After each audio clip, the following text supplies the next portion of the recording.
Welcome to the Virtual Center for the Study of the Constitution and Civic Responsibility, an ongoing inquiry into the origins and evolution of American government. The Executive Director of the Virtual Center is Dr. Bill O'Brien. He's also the host of this discussion. And here he is, Dr. Bill O'Brien. Thank you, Agnes, and welcome to the Virtual Center for the Study of the Constitution and Civic Responsibility on this Monday, the day before the 4th of July. Today is July 3rd in the year 2017. We are live, and I'm sure, like myself, we were beginning to wonder how many times we'd be able to say that, because it seemed like we were running into one situation after the other. But looks like today we're in very, very good shape. And let me alert you to the alternative stream, just in case there's any issue with the stream to today's program.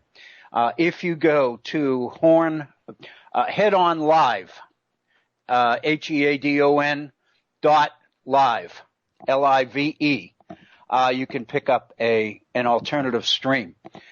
Which is usually good backup. And Bob shares that with his listeners. And many of Bob's folks are very, very familiar with that one because they've been resorting to it or going to it for a number of months. And here we hadn't had the issue come up, but it has recently. So it is a pleasure to be with you. It is a pleasure to be with you live today.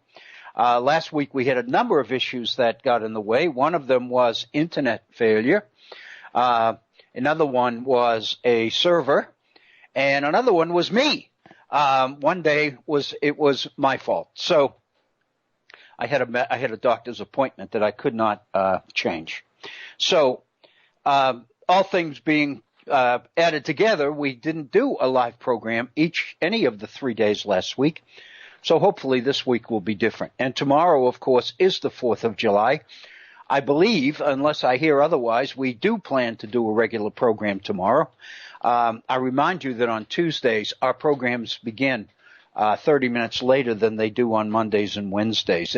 It's been so long since we've been in this situation that I almost forgot that. So I want to mention that right away. First, let me take care of the housekeeping and give you our phone number and ways that you can reach us or communicate with me or however you find it most comfortable and most suitable for yourself. We do have a phone line, and it is reserved principally to give you the opportunity to go on the air and share your thoughts, not only with me, but most importantly with our other listeners. The phone number, I've pretty well committed it to memory, but the memory is becoming a little bit fuzzy. But be that as it may, our phone number, if you choose to call it, is area code 304-663-4676. 304-663-4676. Agnes is in the studios today. She's producing our program. And if you call, you will get her, and she'll get you on the air pronto. And I know that not only myself, but those listening would appreciate hearing from you as well. So again, 304-663-4676. If you'd like to communicate one-on-one with me via email and share your thoughts that way, I fully encourage you to do that. I was going to say I fully understand why some people might be reluctant to go on the air. As I've mentioned numerous times, I know there was a time not too long ago when I would have died before I went on the air with an audience the size of which I really could not even guess. So, but at the same time, like you, I'm sure, I had opinions and I had things that I really wanted to say and I wanted to bounce off somebody. And if that's you, then by all means, feel free to send me an email, share your thoughts with me. I'll do the very best I can. If it appears to be something that our other listeners could really benefit from hearing, then I'll take it upon myself to get the idea or the concern on the air for you. And again, I will not edit it in any way. I'll do the very best I can to honestly reflect your concerns, which cause you to take the time to send it, to put it in an email. Our Facebook page remains active. In fact, I saw a report the other day that Facebook itself is very active. I think they've finally reached some sort of magic number of 2 billion people subscribe or something like that. It's just absolutely incredible. But we do have a Facebook page, and if you go to the homepage, facebook.com, in the search box at the top, if you type in the Virtual Center for the Study of the Constitution, you will be into our Facebook page. And on that page, you will encounter postings that I've put on there most recently on some of the issues and some of the programs that we've had. I'll be very honest, I haven't put anything on Facebook for a while. And in fact, part of today's program, I expect, will be based on that reality. For the vast number of days, for a good portion of last week, I guess, I've been wrestling with a piece. I think I mentioned this the last time we were on the air. In fact, I've been wrestling with an idea, with an article, which I've really gotten into. It's not complete yet. It's become much more than I anticipated it becoming when I started it. I had gone into it with the idea that I could basically say what I had to say in less than 2 pages typed. And assuming that I could go there, I fully intended to clean it up as much as I could and send it in for publication to the West Virginia Gazette, our state newspaper here in West Virginia. To be very honest with you, I haven't submitted anything for publication in some time, several weeks in fact. And so I really did want to renew that avenue, that outlet, as you will, by sending them something. And the particular issue that I'm working on, I think, is very timely and very relevant, incredibly relevant. And what I got into once I started it was that I got into basically writing somewhat of a history of a concept or a principle that I'm really concerned about. And it's our emphasis as a society on going it alone rather than focusing on our ability to cooperate with other people. In a sense, that's what it is. I think it's being reflected in our political system, in our elections, in our campaigns, in the demise of civility in our politics. I think it's reflected in our election results. I think it's reflected in the behavior of the current occupant of the White House. I think he basically understands very well the situation that politics and our whole ability to communicate with each other has reached in our society. I think he's found a way to take very, very beneficial advantage of it. And to be honest with you, I don't think that there are many of us that have really come up with a way to counter it. I know the media hasn't, and that's part of today's program. I do want to get into that a little bit. So again, I do encourage you, my point is that even though I haven't put anything on Facebook for a while, I do intend to put something on it. In fact, I'll commit today that sometime before we come back on the air tomorrow, I will put at least a portion of what I've been working with on Facebook, if for no other reason to give people an opportunity to react to it, but more importantly, to give me some insight into their reaction. Because again, sometimes you spend a lot of time with a particular idea or a particular phenomenon or principle, and you become obsessed with its own importance. You tend to lose your perspective. And I've been on this for a while, and I'm kind of thinking that might be, in part at least, a bit of a problem for me. So I do want to get something out there and begin to solicit some input on this. So I will get something on Facebook, rather, if not later today, then first thing tomorrow morning. But I will get it on because, for one thing, I don't want to allow the Facebook page to fall too far behind because I don't want people to get into the habit of not looking at it. I think as long as it continues to contain up-to-date stuff, relevant stuff, people get into the habit of regularly looking at it, and that's what I want. And so I really, if that is indeed true for some people, I don't want them to get out of that habit, because I've not been dutiful in updating materials on it. So with that in mind, I will do the very best I can to get something on our Facebook page. Again, there are a number of issues, articles that I've linked on our Facebook page. And again, if you go to the homepage of Facebook, just go to the search box at the top and type in the Virtual Center for the Study of the Constitution, and you will be into our Facebook page.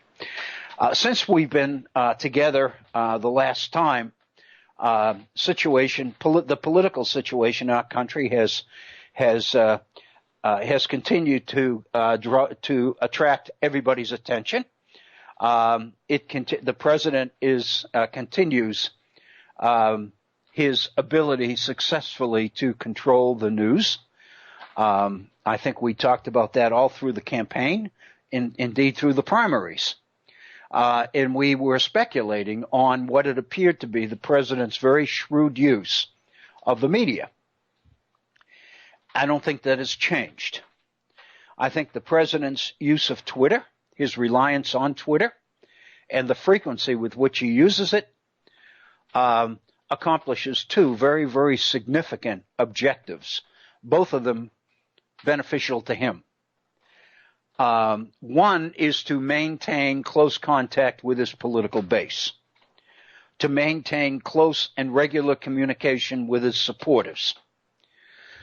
Going back a moment to the comments I made about Facebook and the fact that I don't want to let too much time go by before I post something new on Facebook, I think the president's situation with Twitter is much the same in terms of perspective.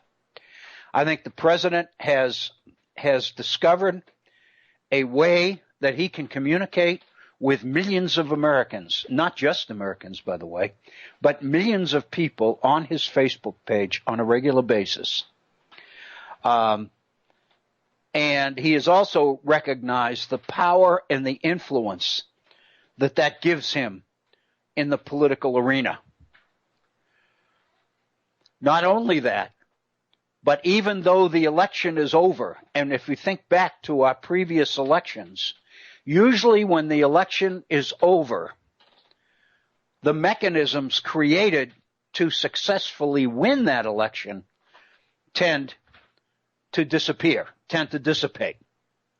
The constituencies, the blocks, the mechanisms, the armies of volunteers and supporters that it took to win a national election tend to deconstruct until the start of the next election, when candidates begin to announce and come forward and begin to put together new political teams, new political structures. In that sense, this one is different. This president is different. Because even though the primaries ended and the main campaign began, and now even though the campaign is over and the candidate in question won the White House, even though we have exceeded 5 months of that president's administration, we're rapidly moving toward, on the 20th of July, the point at which this president will have been in office for 6 months, for half of the first of his 4-year term. Yet, as a result of the technology of social media, i.e. Twitter, President Trump has been able to maintain and indeed strengthen the political communication strategy that won him the election. He has been able to hold his constituency together. He's been able to do it by using social media and regularly communicating with it. Not only that, but he makes pretty significant demands on that constituency. He relies on it to enable him, I believe, to maintain control of the media. Control of what the news is, what ends up on the first page, and what ends up on page 8, so to speak. I think a lot of that is his prerogative, and I think the access that he maintains to the constituency he has, which is significantly large. Clearly, it's not a majority of the electorate by any means, but it's a significant enough minority that it wields incredible influence and power. In fact, it may be, and I don't know this for certain, but it may be a key factor in the very limited political success that the new Republican majority has had in getting anything done.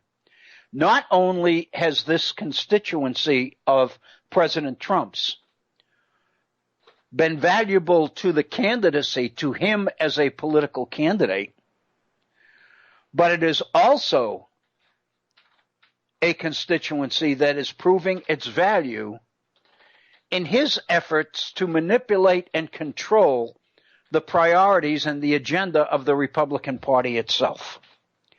It is such a significant minority of active voters, of active participants. And again, it's important to keep in mind that traditionally in our society, we've had a very, very difficult time in non-election years amassing 50% turnout in our off-year elections. In fact, frequently we have trouble reaching 30% of the eligible electorate, of registered voters. This particular group, which constitutes millions of people, for the most part is active. They vote. The fact that they voted this time, it seems to me, is what made his victory possible. So therefore, no political party can afford to ignore a constituency this large or this active. Consequently, that is giving the president incredible leverage within his own party, incredible leverage over what legislation the party promotes, what it passes, what it doesn't pass. And the fact of the matter is, even though the Republican Party has the majority in both houses, controls the White House, and now with the appointment of Neil Gorsuch to the Supreme Court, has been able to restore the conservative majority on the court, politically the Republican Party seems on paper to have the best of all possible worlds. But the fact of the matter is, its successes have been, to say limited, is an understatement. Very, very little of significance has happened in the 5 months since this president took office. The media continues to anticipate the fact that that will change. Right now, the issue that seems to be blocking everything else is health care. And I think without going back into all the issues associated with the struggle over health care, the fact of the matter is health care has become so divisive amongst Republicans themselves that the party seems unable to get beyond its differences and to do anything. And most pundits have pretty well concluded that the party's principal goals, which are to rewrite tax laws and institute an incredibly large tax cut for the wealthiest Americans, is on hold. It seems to have become dependent on the health care issue. And the Republican leadership has addressed the health care issue first with the idea that it needed to get that out of the way in order to get into the issue of health care. The fact of the matter is, criticism within the party continues to flow in the direction of the White House because it's becoming very clear that the president has not really provided all that much leadership in the health care struggle. In fact, many people believe, and I'm one, that this president finds details inconsequential compared to the political results. I tend to be one of these people that falls into the group that believes that much more important to President Trump is a political victory than what the details of that victory might be in terms of legislation. I don't think he cares what the particular health care legislation that ultimately passes is, as long as it's something he can claim victory for. And what that means is, as the health care issue threatened more than once to tear the Republican majority apart and make it impossible to pass anything, Republican leadership tended to look with blank stares toward the White House because the leadership on these particular issues from that end of Pennsylvania was not coming.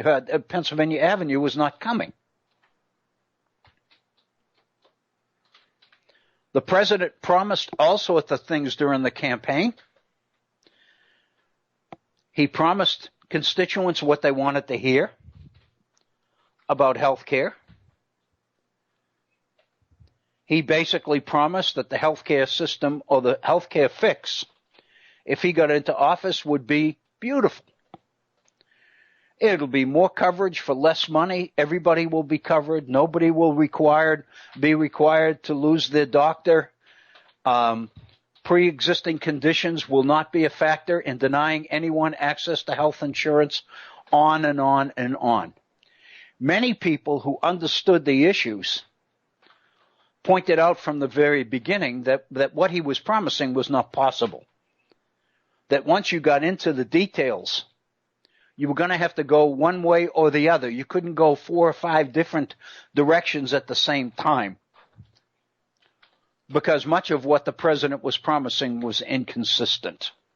You can't bring the price of health care down unless you create a pool that is large enough to include significant numbers of healthy people who aren't using health care. If you create a situation where the only people in the healthcare pool are sick, there's no way that rates can come down. They have to go up. And so the irony of all of this, it seems to me, I think it's beginning to surface now, is that as the Republican leadership has gone through one iteration after the other on health care, first, they couldn't seem to get together on the repeal and replace of the Affordable Care Act together. Then the assumption was that the House, the Republican-controlled House, should put together its own version of health care. And in order to appeal to both conservatives and moderates within the Republican majority in the House, the bill that finally passed, the president has recently termed mean. Obviously, the contradiction, of course, is that on the day that the House passed it, the president called Republican members to the Rose Garden for a little celebration of the political victory in the passage of the health care bill by the Republican House. The fact of the matter is, most of those in the know, the media, political leaders, etc., were predicting that the legislation the House passed would be dead on arrival in the Senate. And from that point on, the focus shifted from the House to the Senate. And the implication was that the Senate would make the House legislation a little bit more bearable to the consumer population. Turns out that the legislation that finally was put together in secrecy under the leadership of Mitch McConnell ended up in many ways to be worse, to the point that at the 11th hour, President McConnell of the Senate, Majority Leader McConnell, in order to avoid the embarrassment of legislation that didn't pass, even the 51 majority needed, decided to pull the bill and not conduct a vote that he might lose. And there the issue sits. And now the focus is on the idea of approaching repeal and replace separately, since they're having so much trouble getting together on health care replacement for the Affordable Care Act. Senator Sasse of Nebraska proposed, and President Trump seemingly has bought into it, the idea that we can repeal the Affordable Care Act, build in a grandfather period of 1 year before it becomes effective, and then make it the Republican Party's priority within the course of that year to find a replacement. Right now, that seems to be the preferred approach of Republican leaders. Fact of the matter is, it can't work. And the reason it can't work is because there's no way private sector priorities of insurance companies can continue to write policies under a program that is already dedicated to going out of business within the year. The whole idea of setting rates in a private sector environment is related to reducing risk.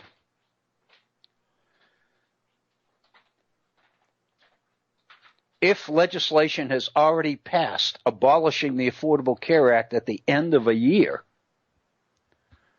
then the risk for insurance companies for continuing to write policies under that program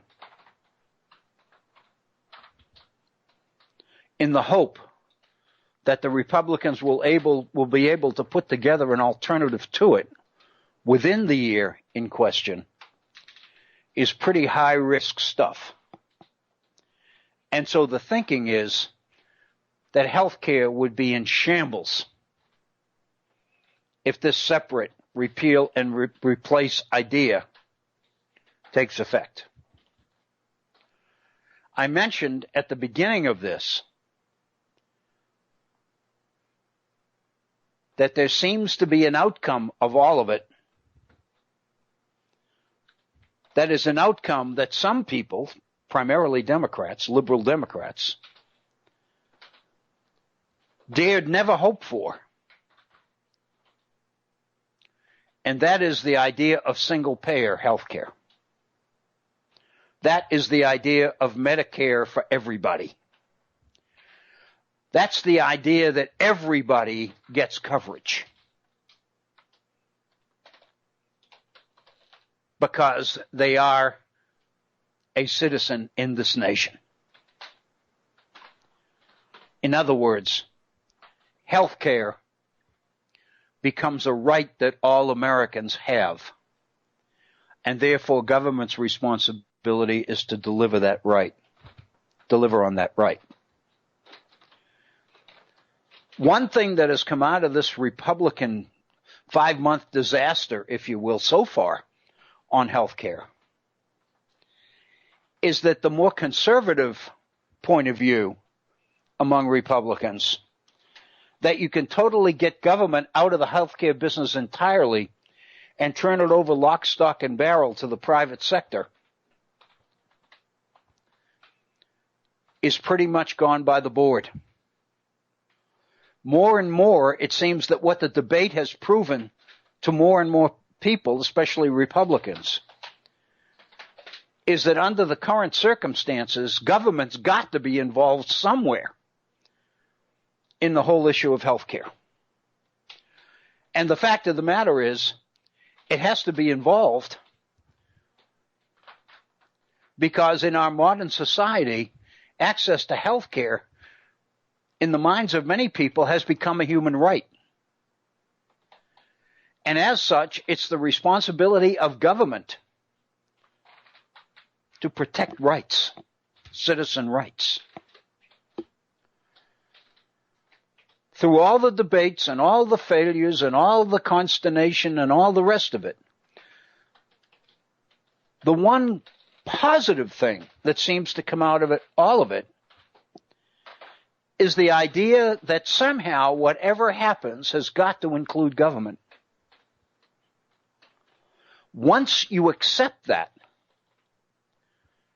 then single-payer health care becomes an issue that goes back on the table. Because as far as health care is concerned, single-payer would solve the issue.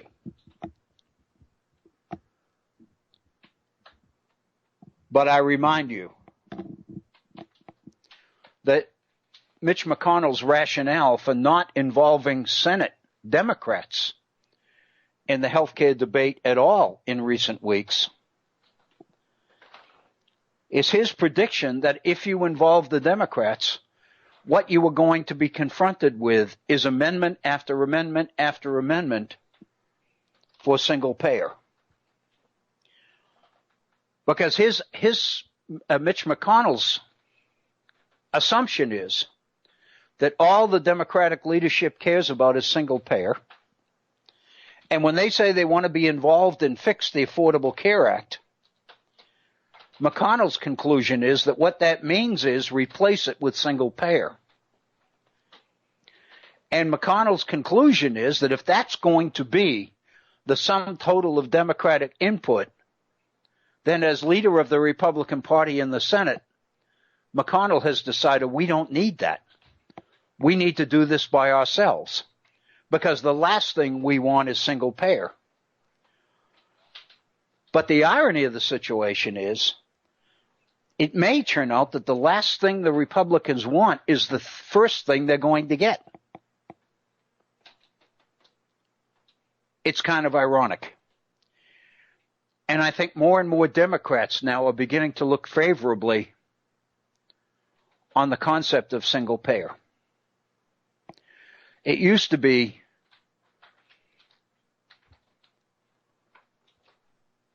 a healthcare principle or priority for those on the left extreme within the Democratic Party. Here in West Virginia, for example, it became a priority feature of the very liberal platform of the state Democratic Party here in West Virginia. But the mainstream leadership of the Democratic Party chose not to even mention it during the campaign. One thing to be in the platform, quite another to conduct a campaign based upon it. So in a sense, the Democratic leadership in West Virginia ran away from its own platform. But it appears that the situation nationally is now reaching the point where what was considered an extremely progressive liberal issue among Democrats is now beginning to take on the mantle of being more and more what's liable to become the ultimate answer on health care in this country. I call your attention to the fact that if delivery of health care to Americans was really what this issue, this debate was all about, it would have been resolved a long time ago. It seems to me, and more people that I read seem to agree, that the real issue within the Republican Party, at least,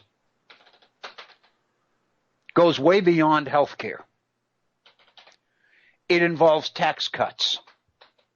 It involves reducing the size and visibility and influence of government. It involves shrinking the power of the federal government. It involves eliminating entitlements, specifically Medicaid. The fact that the Republican House version of health care, and even more so the Senate version of health care legislation, was slated to do serious damage to Medicaid over the next decade, over the next 10 years. In excess of $740 billion taken out of Medicaid in the first 10 years is an indication within the Republican Party as to what this debate is really about.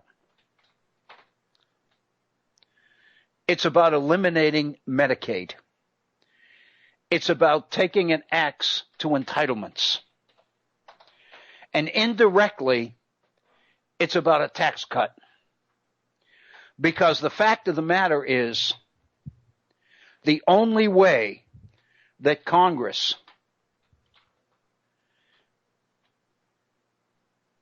can successfully, within its own rules, enact tax cut legislation is to do it in such a way that it doesn't increase the deficit. And the only way to institute the kind of tax cut, big tax cut, that Republicans are after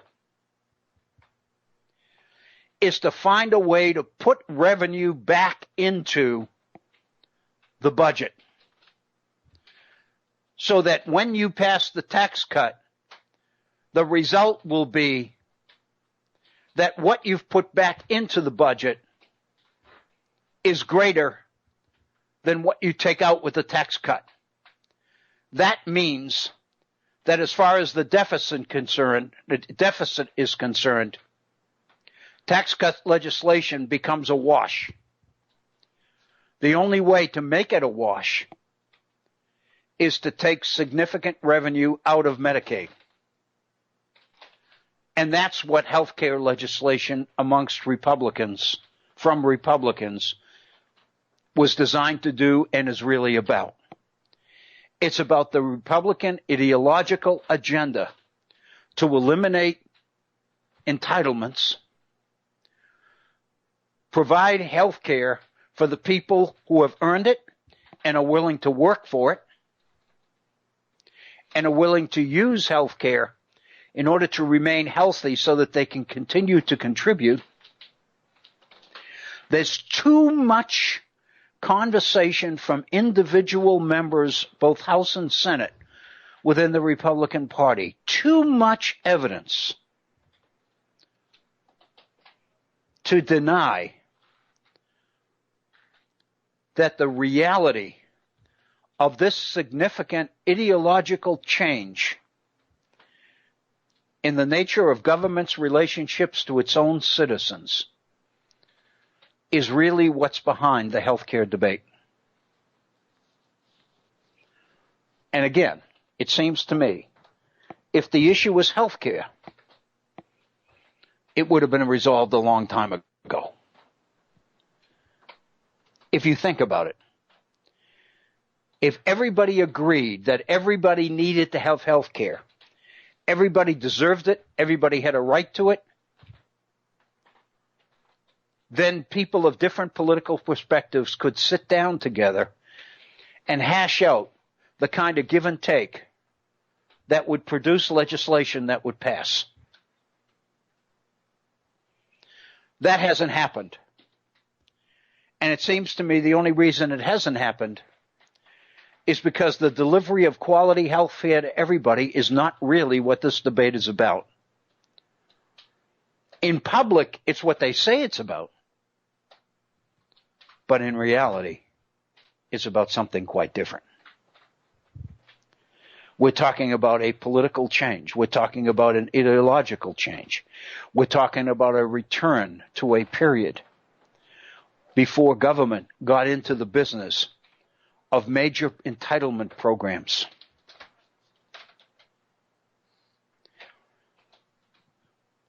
It's an effort to get back to an environment where the power and the influence of the federal government over things like education is reduced. And the thinking is that by returning power to the states, you do that. Looming in the background, somewhere, not mentioned by anybody recently, is this idea of convening an Article 5 convention to amend the Constitution of the United States. All of it. It's all of this stuff, it seems to me, has become contingent on getting health care off the table somehow. And the Republicans can't seem to do it, at least not yet. And the latest ploy is to separate repeal from replace, pass each portion separately.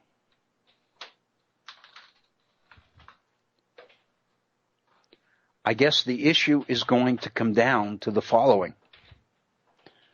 To what extent is the objective so powerful among Republican political leaders that they're willing to risk the kind of damage that repealing the Affordable Care Act and throwing tens of millions of Americans off health care would create, making it impossible for Americans, even who have health care on paper, are confronted by rate increases and deductibles that are so large that they can't afford to use it. In other words, plunging the nation into a healthcare disaster in order to create the possibility of instituting the kind of revised relationship between government and its citizens that conservative Republicans believe the nation needs. I really believe that this is the issue. It's clearly not over. So then the question, and I realize we're moving rapidly toward our first hour. We're just close to the 3/4 of the hour. So we've got about 15 minutes left in this first hour before we pause and take a short break, 5-minute break, and then get into our second hour. What we haven't really addressed yet is the political reality of some of the things that have happened since the last time we were together here at the virtual center. What's going on with the president? What's the story behind this personal Twitter attack against Morning Joe and Mika Brzezinski, which occurred last week? It horrified Democrats. In fact, it horrified quite a few Republicans. It seems to speak to the total demise of civility in our political discourse. It's cruel and it's personal. Yet I think it's important to recognize that the president's base, that base that we spoke about 45 minutes ago when we opened today's program, refuses to abandon him seemingly for anything he might do or say.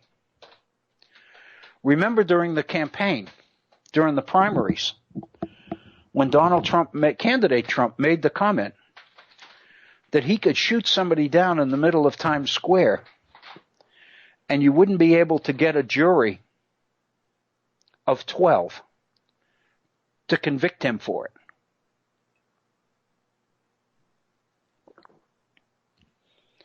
That seems to be the playbook which has become operative. Basically, what we're hearing in the president's defense is that if the media treats him unfairly, he has a right to strike back. We hear spokesmen for the White House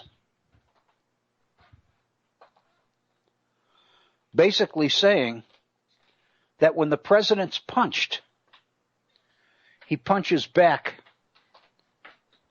10 times harder than he was initially hit.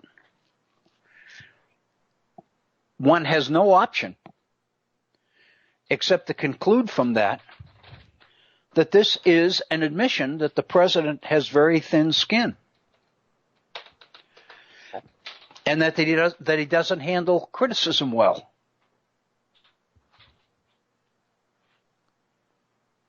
And then one has to wonder about the nuclear code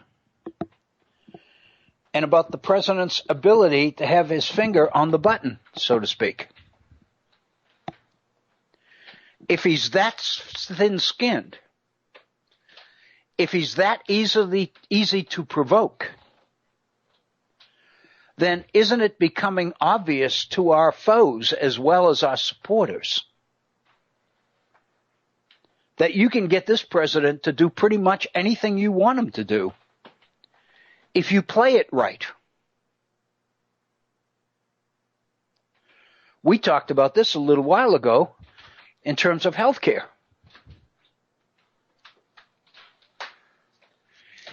If he's as ignorant or oblivious to the details of healthcare legislation, if he's out there lobbying and making phone calls to members of Congress and the Senate to support legislation that he himself hasn't even read, if what drives him is the political win, not the substance of that win, not what happens as a result to the citizens of this country, if that's what drives him, then it's pretty obvious what one would have to do in order to derail him, in order to inflame him, in order to redirect his attention, in order to get him to overreact, to prod him in ways that will initiate the kind of response that you want.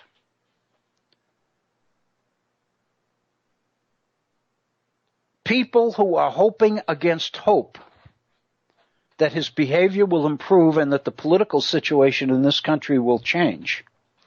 People on his side understand this. It's naive to believe that people who are not on our side know it also and are very, very capable of taking advantage of it also. Talk about risk. Talking about health insurance companies trying to avoid risk. As a nation, how do we avoid this risk? No way is this president going to stop using Twitter. I think there's a inclination. I made it. I'm guilty of this. So I'm basically, I guess what I'm doing is covering myself by saying it seems like a lot of people believe, and what I'm saying is I believed it. So I guess what I'm doing is hoping that other people believed it as well, and I'm not the only one. But for a long time, I believed that the president's successful use of social media was an indication of a degree of technological skill in the president that we really didn't know about or appreciate. I thought it was kind of admirable. I mean, in a way, I thought, geez, this guy really seems to know what what communication in the modern world is all about and where we're going. He's out in front of it. More and more what we're hearing is that's not really true. That he knows Twitter because he uses it. But there are some people now who are in the know and say that he doesn't even know how to send an email. He never did that. It never benefited him to do that. But this does. Twitter is something that he found a way to use to his advantage. And he mastered it. No way is he going to give it up. He says he's not going to give it up. And his behavior indicates that indeed that's true. He does not intend to give it up. So then the question is, what's next? What do we do now? We hear all these media reports about the fact that the White House is in disarray, that there are competing groups and factions within the White House staff, within the White House, jockeying for the president's ear. We see situations where certain people are on his good side and then they end up to be on his bad side. And we wonder. We continue to wonder. What's next? Because it's very obvious. I can remember saying to my wife this weekend, after this Twitter outburst on Friday against Mika Brzezinski, this is it. He's not going to be able to weather this one. Even people in his own party are horrified by the vitriol, the hatred, the disgust that's associated with this kind of personal attack. But lo and behold, it's like previous examples of this. It seems to have passed. Not only has it passed, but it also served another purpose. It took attention away from the problems associated with healthcare. It took the spotlight off healthcare. It took the spotlight off Mitch McConnell. It allowed Mitch McConnell to go back into the shadows and continue to work there, to continue to work his magic behind the scenes as he tries to pull together 50 votes who can pass this or something like it. As he takes the incredible amount that would go into reducing the federal budget as a result of the incredibly large cut in Medicaid money, and uses it to buy off announced opponents, the Susan Collinses and Shelley Moore Capitos of the world. So in a sense, the nation's political focus was on the difficulties and consternations within the Republican leadership and what this meant in terms of the success of a Trump presidency. This attack on Mika Brzezinski shifted the spotlight in a totally different direction. It took the negative attention away from healthcare. And like every other instance of the same kind of behavior on the part of the president, it too seems to have passed. And one has to wonder,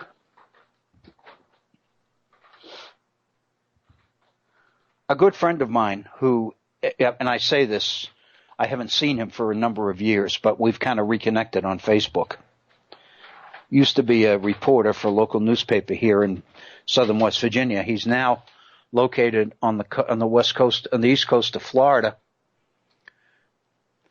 and he edits an online publication called Flagler Live, Flagler. His name is Pierre Tristram.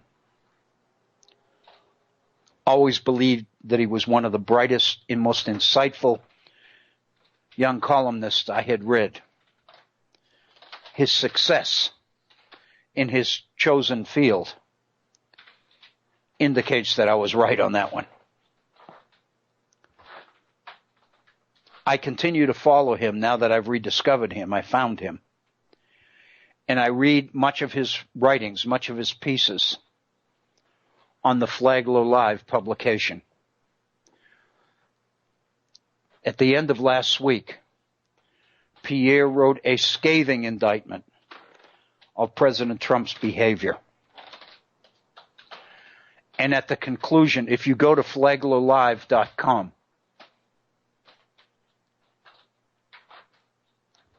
you will get a menu of editorial pieces that Pierre Tristram has written for that publication. This probably is the most recent. If he's got a new one, I haven't come across it yet. But what I was particularly interested in was not only the attack on the behavior of the president as revealed in this particular latest phase, if you will, of the president's behavior toward the media and toward women,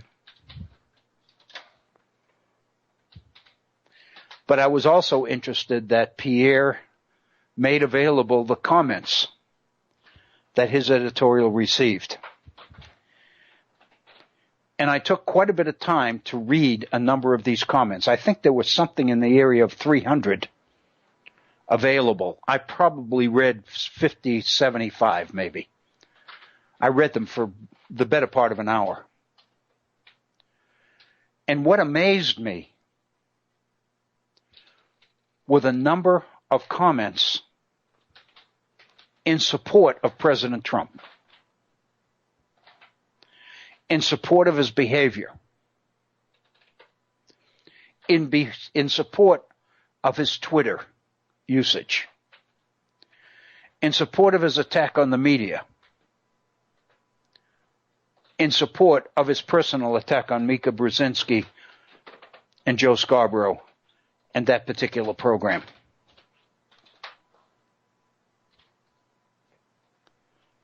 It was informative and amazing to me.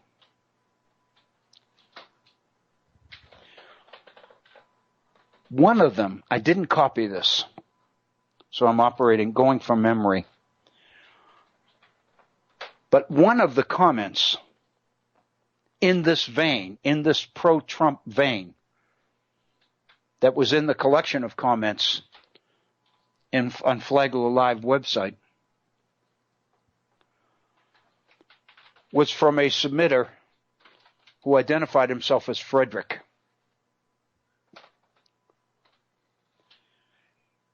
And Frederick wrote, as a committed follower of Donald Trump. And what he did in his comment was speak to the inability of liberals and the inability of the media to come to grips with and really understand the mentality that elected and continues to support this president.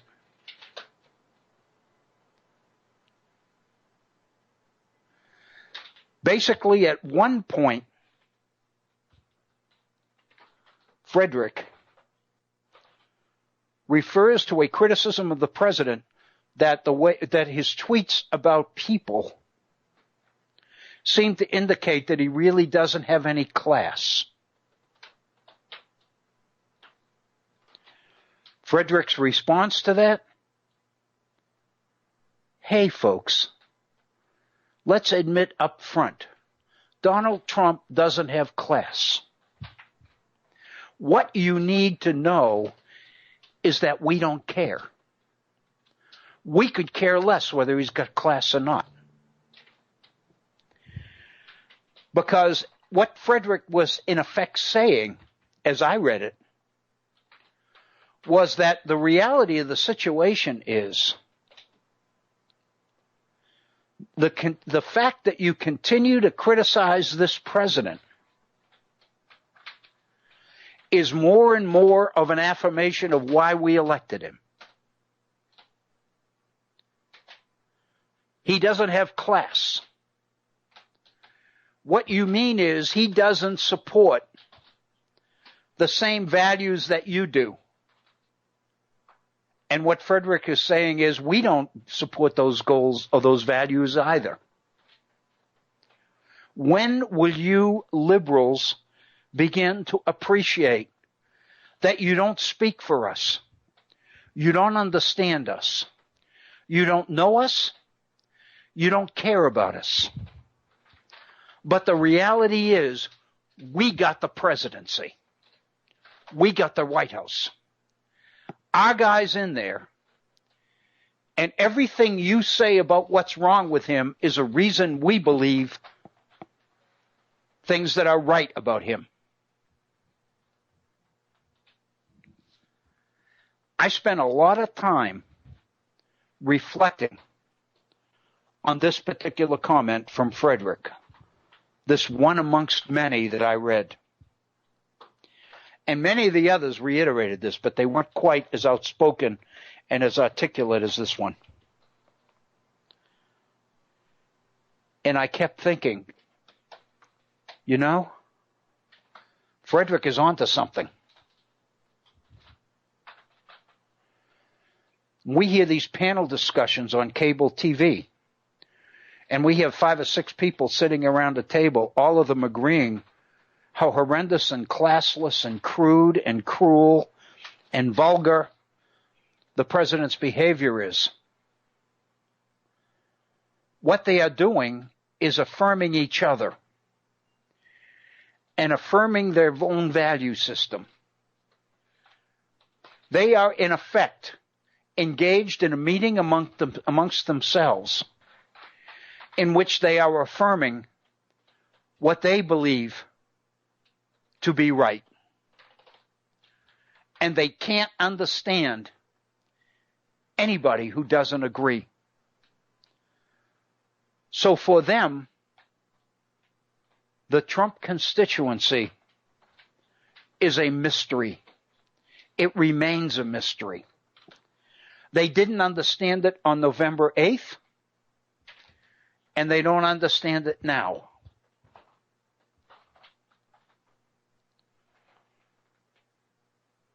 But this was my reflection. If I accept that, and I sit back and say, okay, let's suspend what we think about vulgarity and class and civility and all of these other things. Let's forget about the damage we believe is being done to our political legacy, to our political party system, to our Constitution, to our humanity, all of it. What's next? Where do we go from here? Because it seems to me we can't go that route. We can't give in to that. But on the other hand, it's also very clear that we can't expect people who subscribe to that to come around eventually and understand us and understand where we're coming from.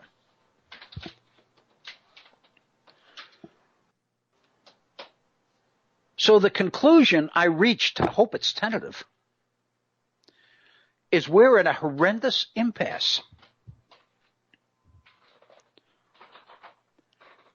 I myself believe that I'm beginning to see the severity of the problem. But up to this point, I don't really know where to go from here. I don't know how to solve it. Because I don't think the people who are making it possible for the president to prevail in this political environment are ever going to come around to where I am. And I sure as hell can't go down where they are. So what's the answer? Is it a war?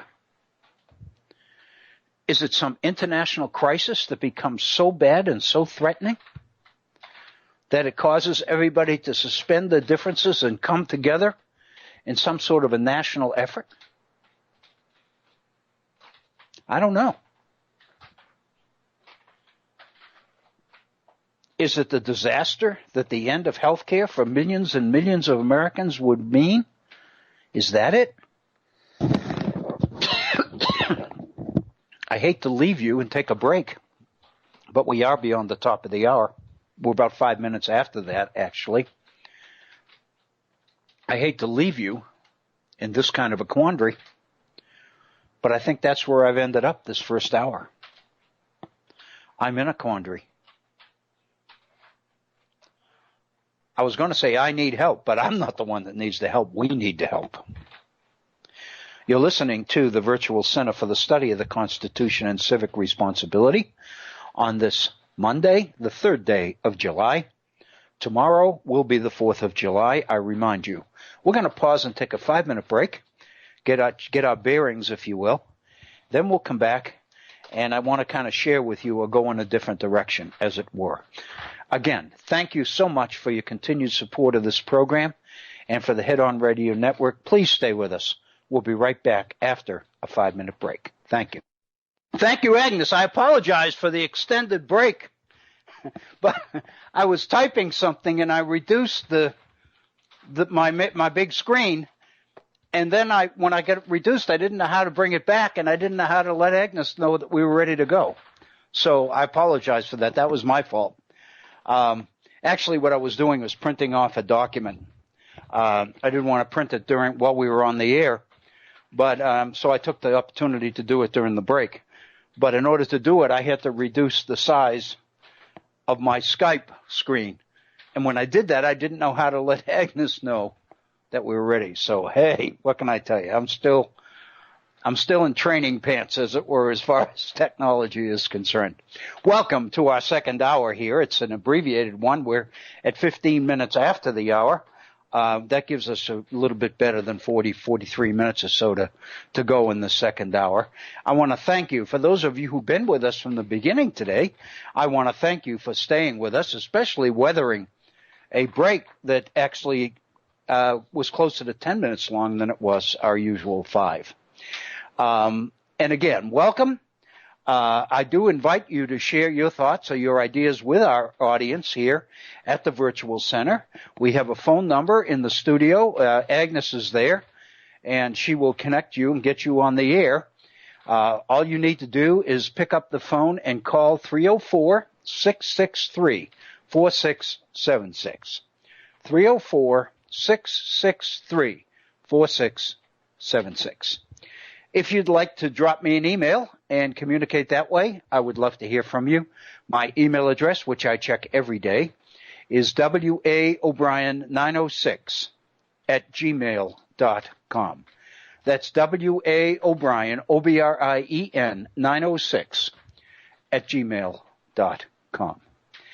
And finally, again, I mentioned our Facebook page, and I will tell you that in fact, the document I was printing off during the break is material that I've been working on over the last week or so, and it's material that I plan to edit later today or first thing tomorrow, and to post on our Facebook page to give you an opportunity to see it and react to it.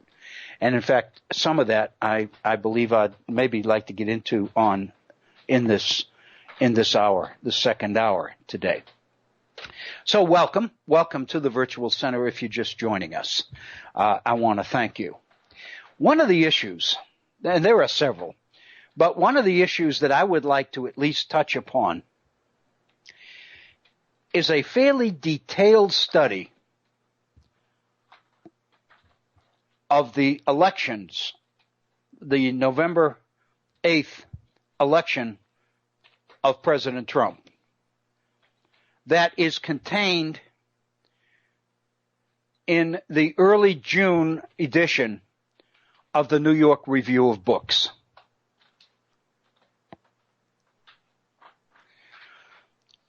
This is one I'll be going to, hopefully this week. And I'd like to alert you to it. It's the June 8th issue of the New York Review of Books. It's an article written by Sue Halpern, Halpern. The title is How He Used Facebook to Win. It's a review of two books. First, called Prototype Politics, Technology-Intensive Campaign and the Data of Democracy. The second one, Hacking the Electorate, How Campaigns Perceive Voters, by Eitan Hirsch, Cambridge University Press. The article by Sue Halpern is well worth our time. I want to spend some time on it. I'm a little bit reluctant to begin today because A, we only have our second hour to go, and B, we don't have all of that because I ran a little bit over in the first hour and then I had trouble getting back on. So the fact of the matter is I've killed about the first 15 minutes of our second hour, so that doesn't leave time. But I do want to get to this article, and I encourage you to take a look at it. So in your spare time, if you want to prepare yourself for our upcoming program, it's probably tomorrow, then I would encourage you to go to the New York Review of Books, the June 8th edition, 2017. Look up the article by Sue Halpern. It's extensive, it's lengthy, it's informative as all get out. It's a mind blower.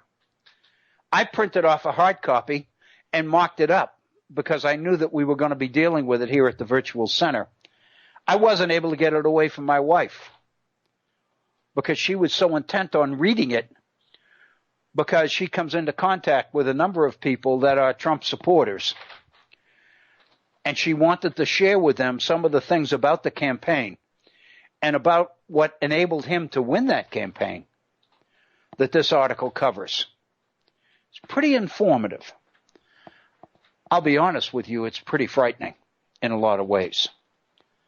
So I kind of, put you on notice that in tomorrow's program, you may want to be with us because we're going to be dealing with that.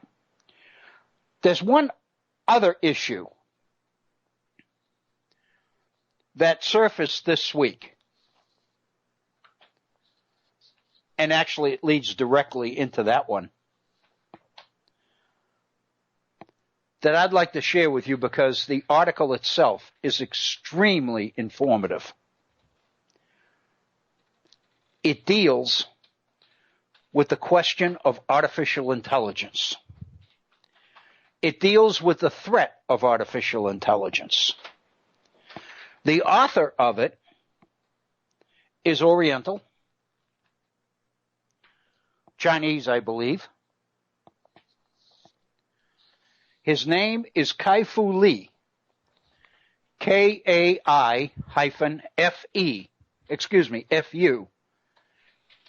Kai-Fu, and the last name is Lee, L-E-E. The article is postmarked June 24th, 2017. It was in last weekend's Sunday Review edition of the New York Times. In fact, I said I thought the author was Chinese. Obviously, the byline for the article was submitted from Beijing. The real threat of artificial intelligence. I had this ready to go last week when we ran into some trouble getting our program on the air. And then yesterday here in West Virginia, in our West Virginia Gazette, there was an op-ed piece in which the author specifically made reference to this article and how important it was. So it kind of jogged me on making sure that I get to this article and do it soon. So I kind of made up my mind that on our first program together, which is today, I'd like to address this issue of artificial intelligence. More specifically, on this author's explanation of the real threat of artificial intelligence. First of all, let me assure you about the expertise of the author in question. He heads up an organization on artificial intelligence. He's one of the world's acknowledged authorities on the phenomenon. And he opens the article by addressing everybody's fear about artificial intelligence, and it's always been mine, I'll be very honest, is that we were reaching the point, or getting very close to the point, where we were in the process, or close, to developing technological intelligence that would exceed human intelligence. That if we didn't stop, or we didn't at least pause long enough to think about what we were doing, we were getting very, very close to a situation where the technology would cease to benefit mankind and would reach the point where the technology actually controlled mankind. We were creating robots. We were making breakthroughs in robotics, which were coming very close to challenging the dominance of the human mind in our world. This article puts that fear pretty much to rest. And he says in his very first paragraph that many, many people were most afraid that we would reach that point in history when artificial intelligence surpasses human intelligence, leading to the unimaginable revolution in human affairs. Whether, in fact, instead of our controlling artificial intelligence, it would begin to control us. He points out that while these are very interesting things to contemplate, we need not worry for a long time, because these fears contain or concern situations that may not arise for 100 years if they ever do. He sees no known path from our best artificial intelligence tools,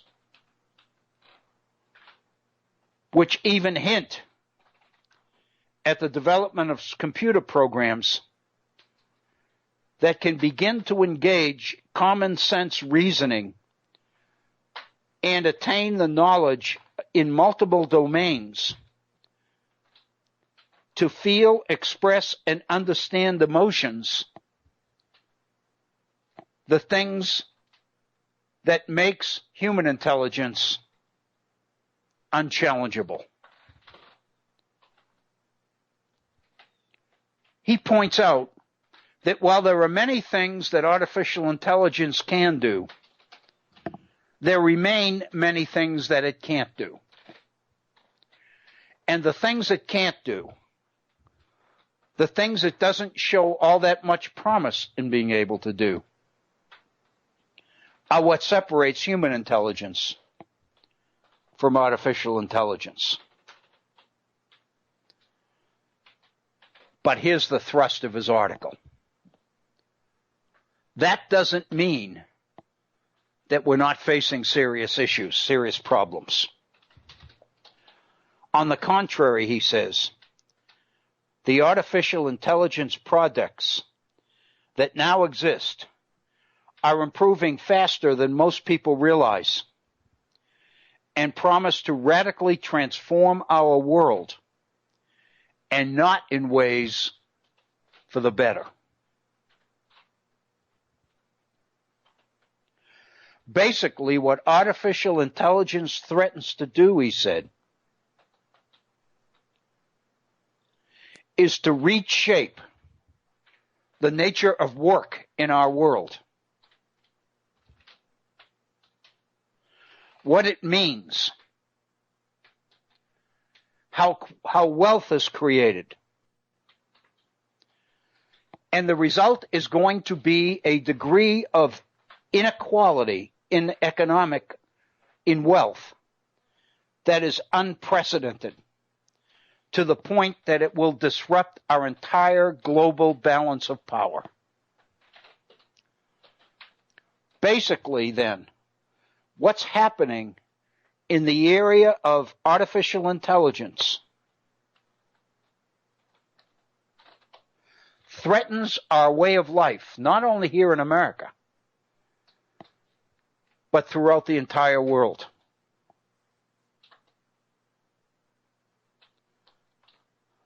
Artificial intelligence is heading quickly in a direction where it threatens to eliminate jobs, many jobs. Examples: bank tellers, customer service reps, telemarketers, stock and bond traders, paralegals and radiologists. All of these professions are in real danger of being replaced by software. Over time, Lee says,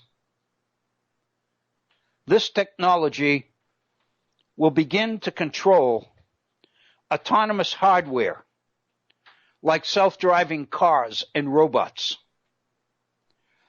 It'll displace factory workers, construction workers, drivers, delivery workers, and many others. Some of you may have read recently, I know I did, and it created concern for me, Amazon's recent purchase of Whole Foods and the implication that seems to have for the food industry. That already, before the sale was made, before Amazon purchased Whole Foods, it had opened an outlet in Seattle, I believe Seattle, in the Portland area maybe, where it was trying out what it's planning to do, which is eliminate supermarkets as we currently know them. That means those who stock the shelves, those who check us out at the register. We already know that self-checkout is a fact of life. I've been one, for example, that goes to a real person all the time because I've had this idea that I was protecting jobs that way.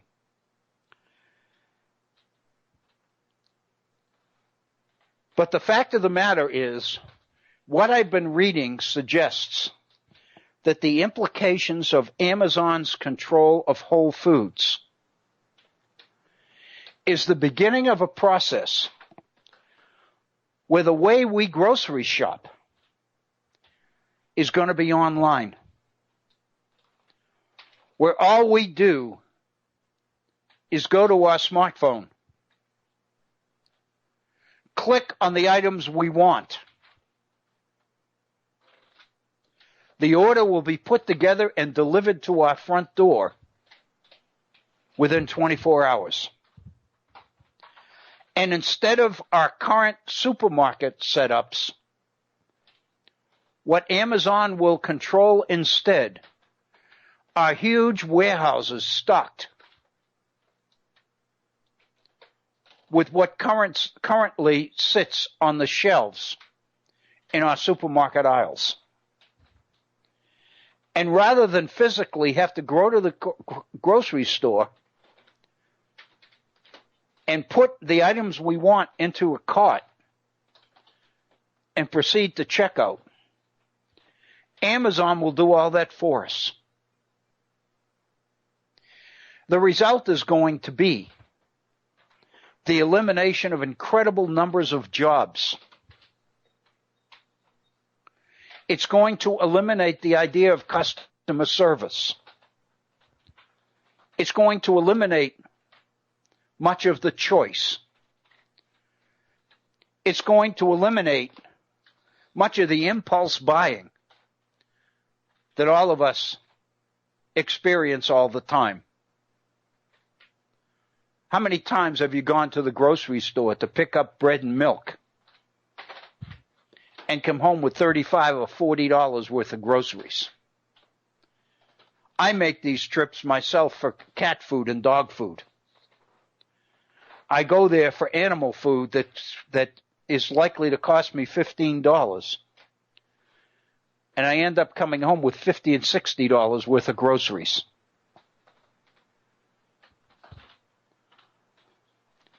The shopping world, food shopping world as we know it, is liable to change. In this article, Lee makes the point that what's different about this revolution, the revolution in artificial intelligence, as opposed to other revolutions like the Industrial Revolution and the computer revolution, was that while certain jobs are being eliminated, they aren't being replaced by other jobs. The need for human employment is disappearing. The profit motive is so big, so attractive to companies, that only the big guys can afford to dabble in artificial intelligence. But the payoff for them is potentially incredible. Lee raises the questions. Imagine how much money a company like Uber could make if it used only robots as drivers. Imagine the profits that Apple could make if it could manufacture its products without human labor.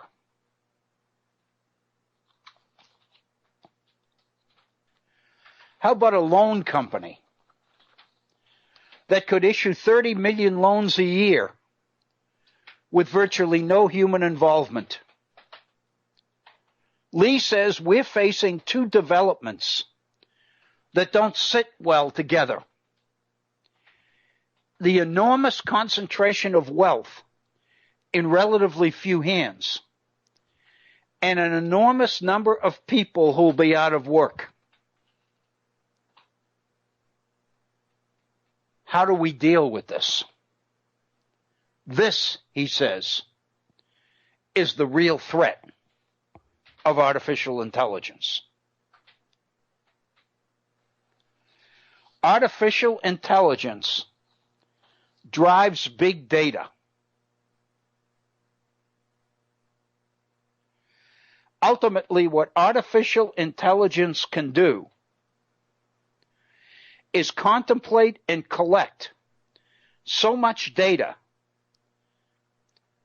that it can outperform the human mind in assessing that data and basing decisions on that data. It can't get into the issue of emotions. It can't get into the issue of feelings. It can't get into the issue of common sense reasoning, of thinking in more than one domain at a time. But when it comes to collecting and processing massive amounts of data quickly, we're already at the point where machines can outperform people. And we see examples of it all around us. The article that I mentioned that I'd like to address tomorrow on the election of 2016 and the impact that Facebook had on it, and how the realities of big data work in our electoral process and can continue to work, need to be addressed. These are issues we need to know about. These are issues we need to think about. These are issues we need to prepare for. This, Mr. Lee says, is the real threat of artificial intelligence. Basically, he says then, what's the answer? Part of the answer will involve educating or retraining people in the areas that artificial intelligence isn't good in. Artificial intelligence, he says, is poorly suited for jobs involving creativity, planning, and cross-domain thinking. For example, the work of a trial lawyer. You've seen Matlock perform. You watch the reviews or the rebroadcasts of Matlock on MeTV and on the Hallmark Channel. You've seen the way he thinks on his feet. You've seen the way he uses evidence. You've seen the way he questions witnesses.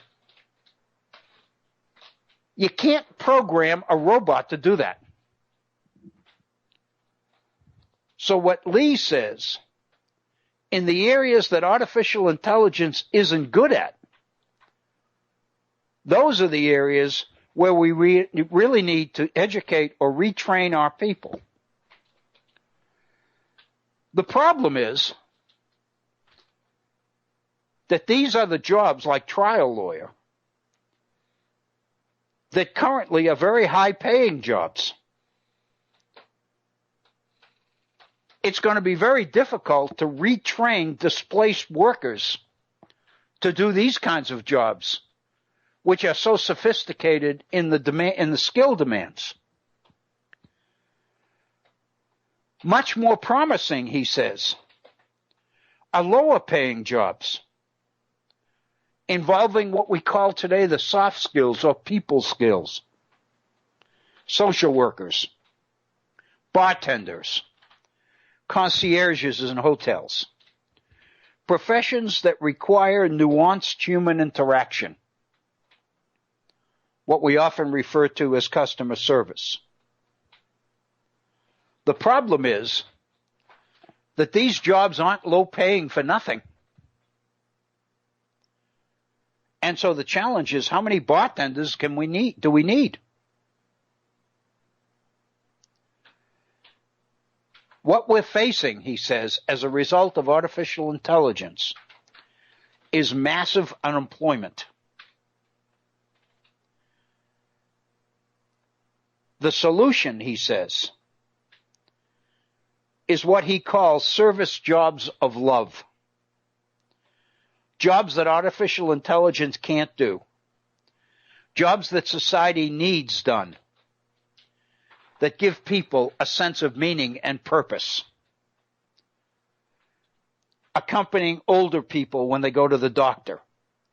Mentoring at an orphanage. Sponsoring an Alcoholics Anonymous group. Maybe even a virtual reality anonymous group for people that are addicted to computer-generated games and simulations. What we're talking about are jobs that in today, many of them we consider volunteer jobs. which we don't pay anything for. Lee is projecting a job world, an employment world, in which these are the only jobs available for most people. Jobs that we currently look to volunteers to perform, retired people and the rest.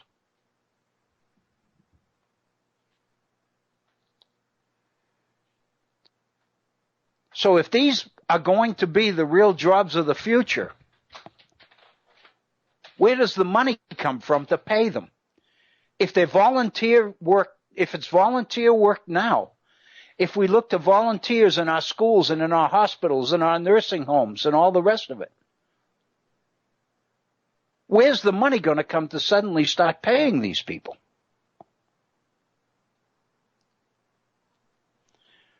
This is his answer. The enormous wealth concentrated in relatively few hands as a result of artificial intelligence has to become the source of the money that funds these jobs. It is, therefore, Lee says, unavoidable that large chunks of the money created by artificial intelligence will have to be transferred to those whose jobs have been displaced. How are you going to do this? Who's going to do it? Lee's answer? Government. What we're talking about, he says, is a massive increase in what he calls Keynesian economics. Government spending, taxing wealthy companies, using the money to pay for the work of people currently doing those jobs for nothing.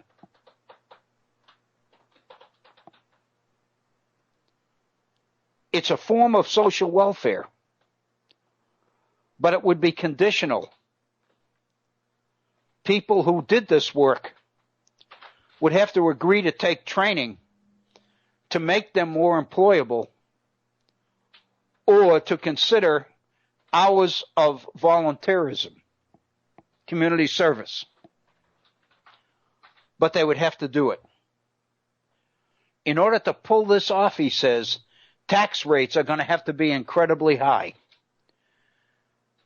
Government won't be able to subsidize people's lives and their work with the money it gets from income tax receipts now, because there won't be any. The only money available is going to be the money that the large artificial intelligence operations generate. It's going to be huge amounts of money, and it's going to be in relatively few hands. And the idea is that government's going to have to take from them and redistribute amongst everybody else. I want to leave time to reflect on some of these solutions that Lee proposes, because they're incredible.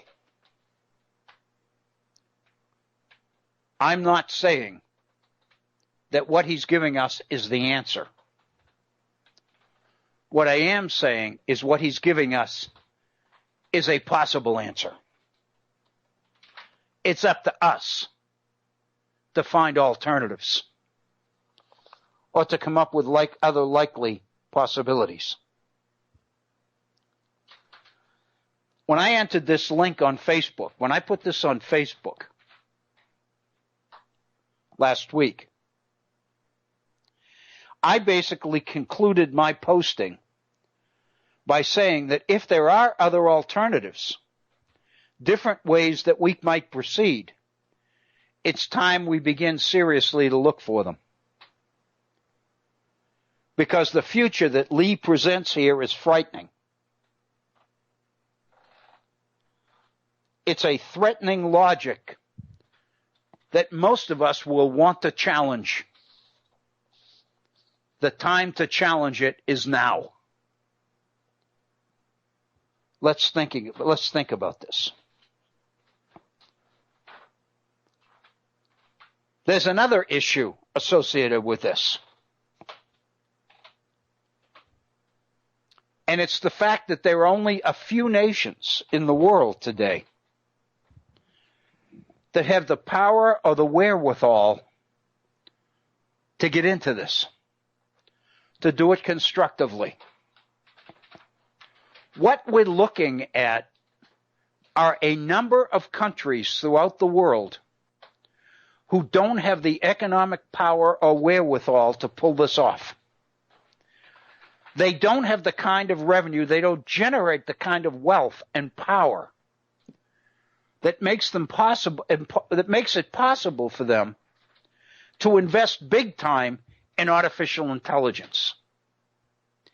In fact, the reality is, according to Lee, that there are only two countries in today's world that have the power to make this happen: China and the United States. Consequently, he says, what we're looking at is a global restructuring throughout the world where most nations, the governments of most nations, will become dependent on these two nations to fund their future.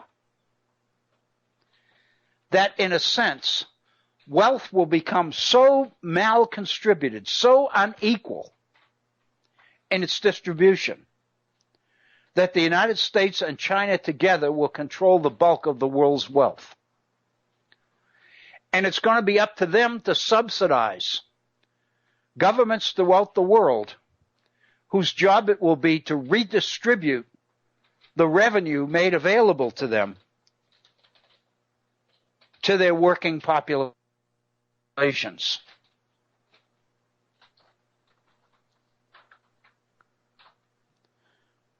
This is the way Lee explains it. I would ask you to think seriously about this logic. He said basically nations face two insurmountable problems. First, most of the money being made from artificial intelligence will go to the United States and China. That's the first reality. Artificial intelligence, he said, is an industry in which strength begets strength. And here's the way he explains that. The more data you have, the better your product. The better your product, the more data you can collect. The more data you can collect, the more talent you can attract. The more talent you can attract, the better your product. It's a vicious cycle, he says. And the United States and China have already amassed the talent, market share, and data to set the process in motion. Therefore, they are destined to dominate artificial intelligence. As examples, he addresses China's speech recognition company, Flytek, several Chinese face recognition companies, Megville and SenseTime, which already have become industry leaders. The United States is spearheading the development of autonomous vehicles, led by companies like Google, Tesla, and Uber. The consumer internet market features 7 American or Chinese companies: Google, Facebook, Microsoft, Amazon, Baidu, Alibaba, Tencent. These 7 companies, internet companies, are all making extensive use of artificial intelligence, expanding their operations to other countries. These companies essentially own the markets for artificial intelligence. It appears at this point, Lee says, that American businesses will dominate developed markets and some developing markets, while Chinese companies win most developing markets. The other challenge for the countries other than China and the United States is that their populations are increasing, sometimes rapidly. Large growing populations can be economic assets. On the other hand, they can become economic liabilities because the increasing population is going to be comprised mostly of displaced workers, not productive workers.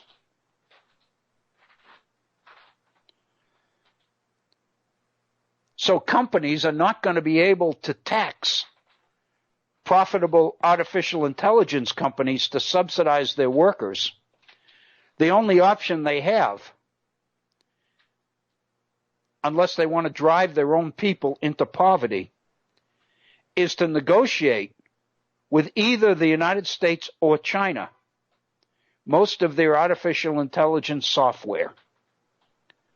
In other words, in order to be on the receiving end for the redistribution of wealth that artificial intelligence creates, these nations must become economically dependent on the United States and or China,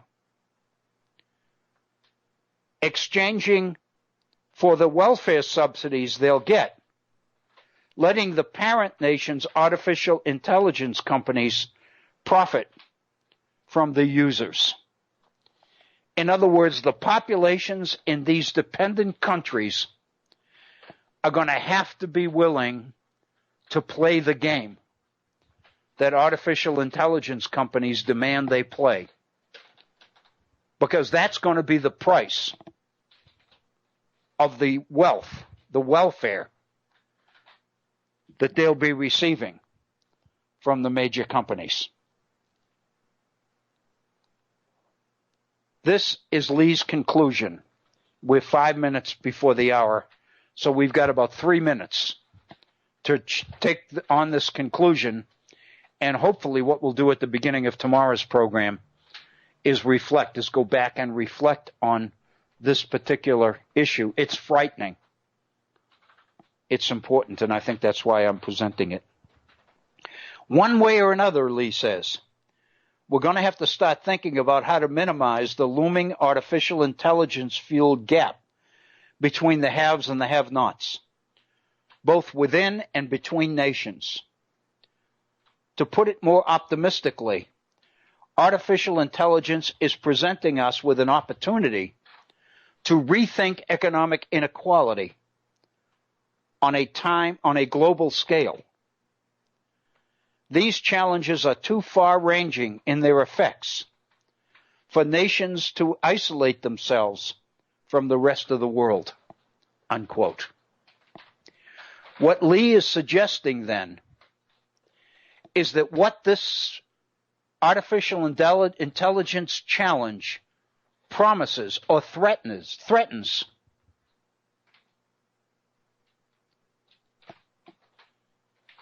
must be responded to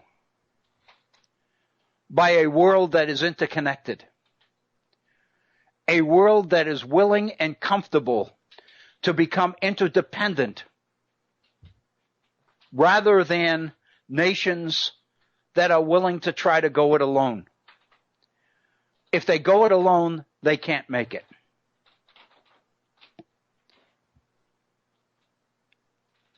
I'm sure everybody is aware that we are 5 months plus into an administration that has made it a priority for the United States to go it alone.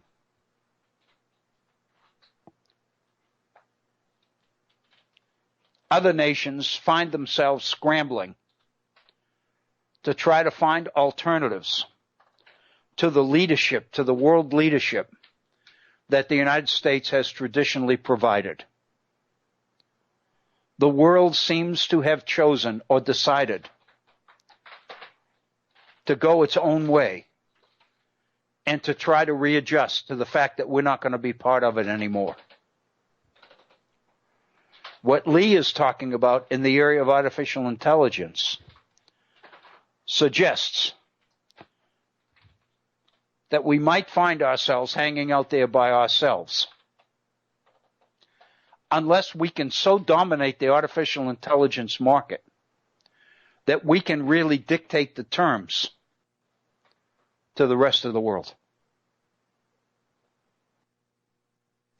I would suggest to you that if presented with this kind of a challenge, as explained in this article, that would probably be the option that President Trump would choose to pursue. That would be much consistent with his behavior and his attitudes up to this point.